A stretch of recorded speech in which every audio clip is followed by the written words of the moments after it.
My dear buddies, I know, you all have been asking me to review the Yamaha R15 for a very long time now, and I have not done it. Well, the reason is that I have ridden this motorcycle extensively on the racetracks and I absolutely love this machine. But none of my close friends owned it where I could take this machine out onto the highway, ride it and spend some time to maintain this motorcycle personally. But now my good friend Srujan bought this beautiful machine and I have been spending time on maintaining her, riding her on highways, and now I'm going to be talking about this topic, that is why this motorcycle is still indeed the best sport bike. I like to call it entry level sport bike, but as a matter of fact this is a motorcycle which even experienced riders, experienced track riders can enjoy. So I call this still the best sport bike in India, and I would like to introduce my friend Srujan. Come over.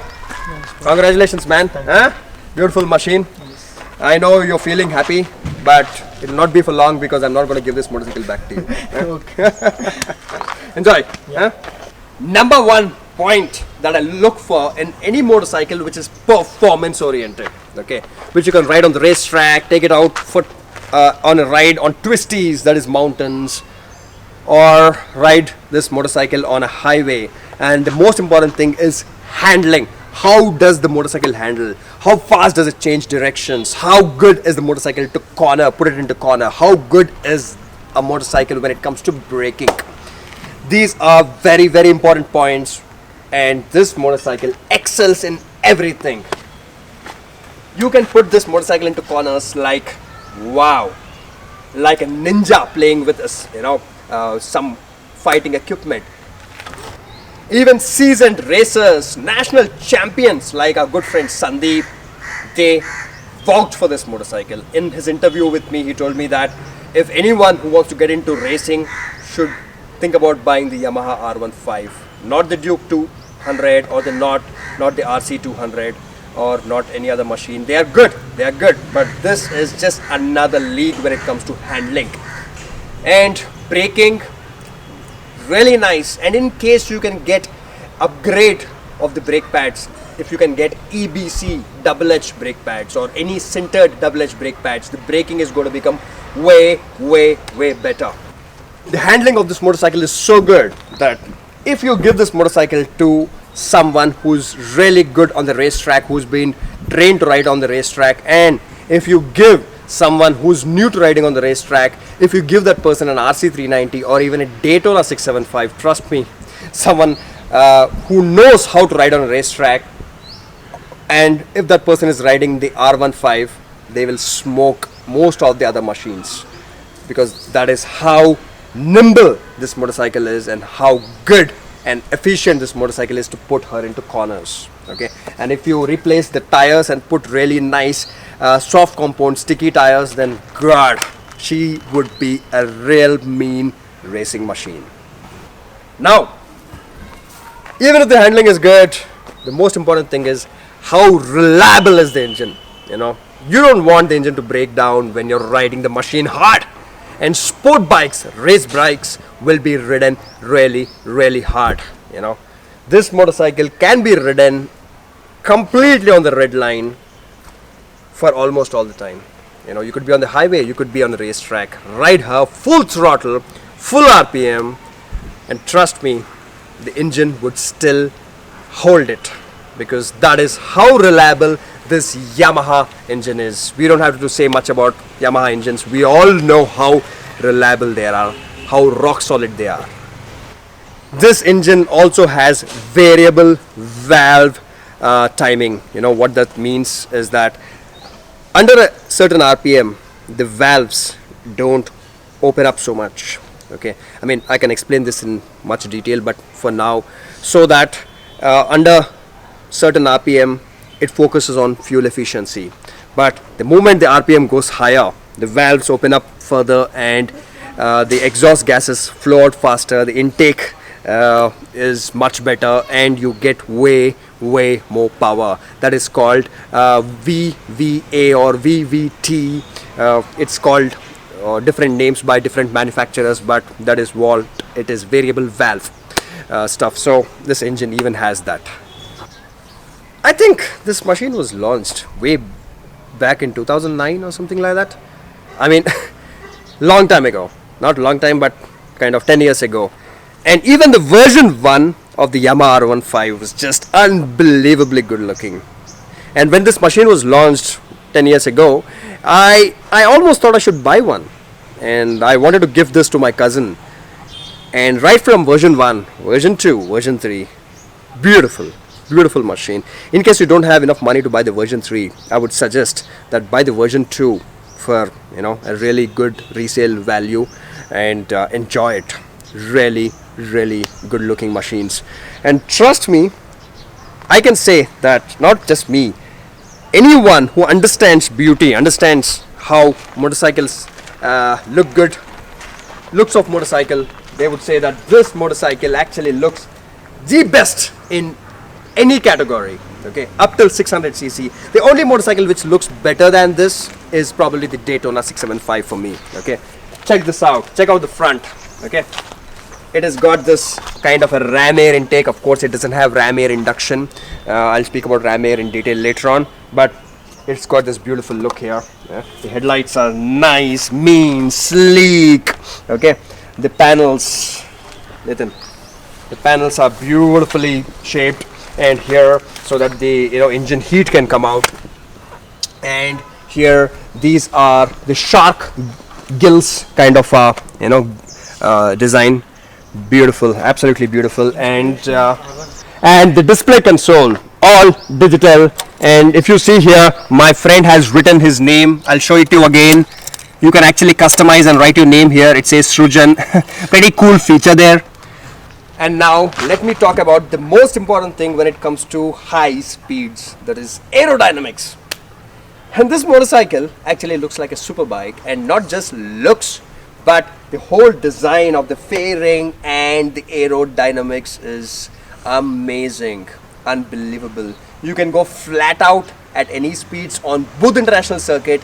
I was doing flat out about 140 kilometers an hour on this motorcycle, and I was tucked in, completely tucked in, and no wind blast. Very good aerodynamics, as good as a superbike. And the next point is power to cc ratio. Okay, now you heard power to weight ratio, but power to cc ratio means for the cc of the engine, like for a 150cc, this motorcycle produces almost 20 horsepower. So this motorcycle is actually pretty powerful. Not on the low end. Okay, a Duke 200 or an RC 300 would be way more punchy on the low end, but on the high end they vibrate like hell.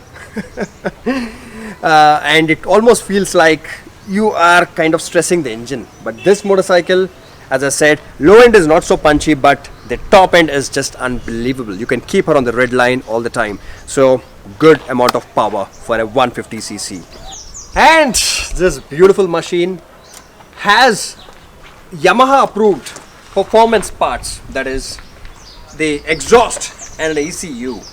Okay, you can buy it as a kit. It is known as a Daytona kit. You can just Google it and install that ECU and install that exhaust, and your motorcycle makes way more power. So in case you are someone who's ready to spend that extra money, you can, I think you almost get about 3-4 horsepower more.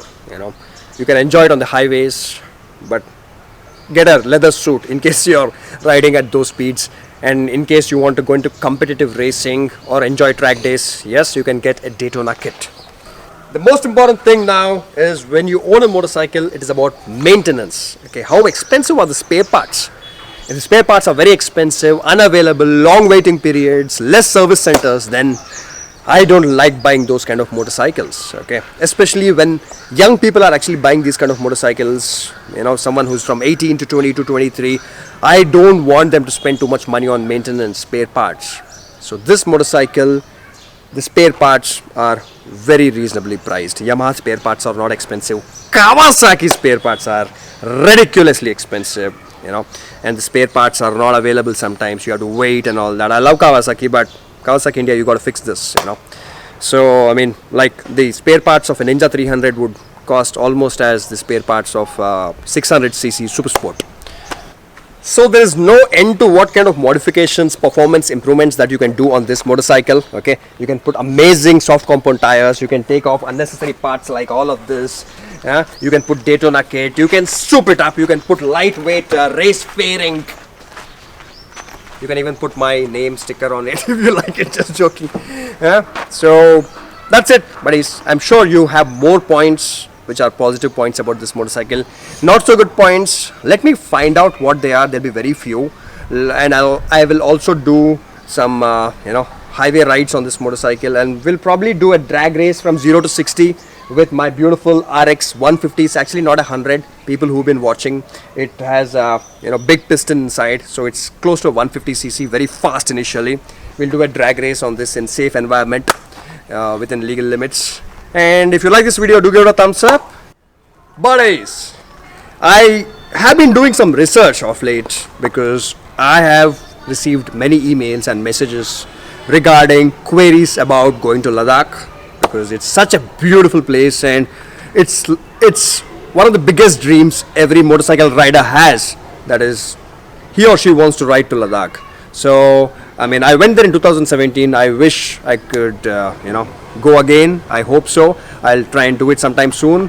But if you have any question regarding Ladakh, send me an email. What gear you have to buy, if you have questions about that, ask me. Motorcycle questions regarding what motorcycle you can take there, what kind of modifications you want to do or wish to do, ask me. I know I'm not as experienced as you know, Bulu Biker or anyone when it comes to adventure touring, but he's a good friend of mine, so I can discuss with Bulu Biker, and we can give you a good suggestion in case I cannot answer a question. Plus, in case you wish to book a package to ride in Ladakh or go to Ladakh, I have been talking to a tour company, that is go2ladakh.in.